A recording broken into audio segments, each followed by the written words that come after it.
തിരുവനന്തപുരം ശ്രീകാര്യം കരിമ്പുംകോണം ശ്രീ ഭഗവതി ക്ഷേത്രത്തിലെ 9ാമത് കരിമ്പിൻകോണത്തമ്മ പുരസ്കാരം ഏറ്റുവാങ്ങുവാനായി സുപ്രസിദ്ധ സിനിമാ താരം ശ്രീ ജഗതി ശ്രീകുമാർ എത്തി.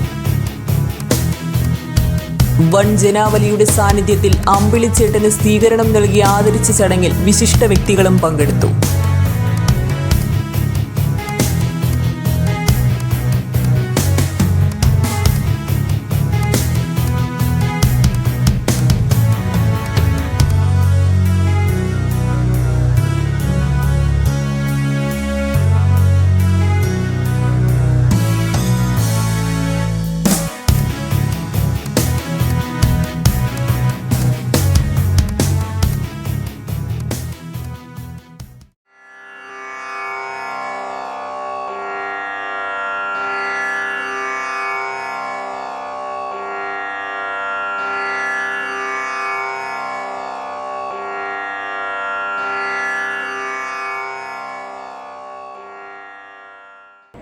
കണ്ണീരിനേക്കാൾ ചിരി തന്ന നടൻ, അവസരങ്ങളെ അനശ്വരമാക്കിയ നടൻ, അഭിനയം അതിശയമാക്കിയ നടൻ, കഥാപാത്രങ്ങളെ ചിരിക്കിലുക്കമാക്കിയ നടൻ.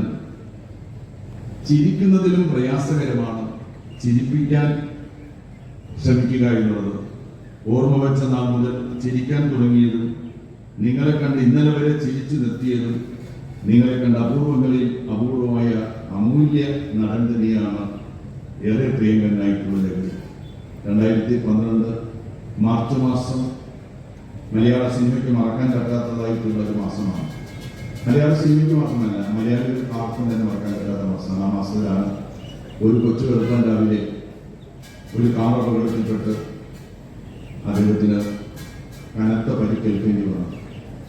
ഒരുപക്ഷെ മലയാള സിനിമയെ സ്നേഹിക്കുന്ന ദശലക്ഷക്കണക്കായിട്ടുള്ള ആരാധകരുടെ അവരുടെ പ്രാർത്ഥനയായിരിക്കും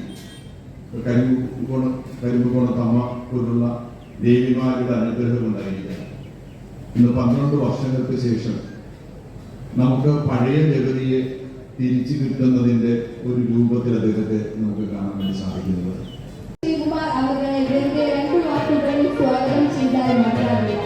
എല്ലാ മലയാളികളുടെയും മനസ്സിൽ കീഴടക്കിയ ജനഹൃദയങ്ങളിൽ സ്ഥാനം പിടിച്ച വ്യക്തിത്വം. എപ്പോഴും എല്ലാ കാലത്തും അദ്ദേഹത്തിന്റെ ചലച്ചിത്രങ്ങൾ നമ്മുടെ എല്ലാവരുടെയും മനസ്സിൽ മായാതെ നിൽക്കുന്നുണ്ട്. ചിരിപ്പിച്ചും ചിന്തിപ്പിച്ചും കരയിപ്പിച്ചുമെല്ലാം മലയാള സിനിമാ ലോകത്തിൽ തന്റെ കഴിവ് തെളിയിക്കുകയും ചെയ്ത മലയാളത്തിന്റെ സ്വന്തം ശ്രീ ജഗതി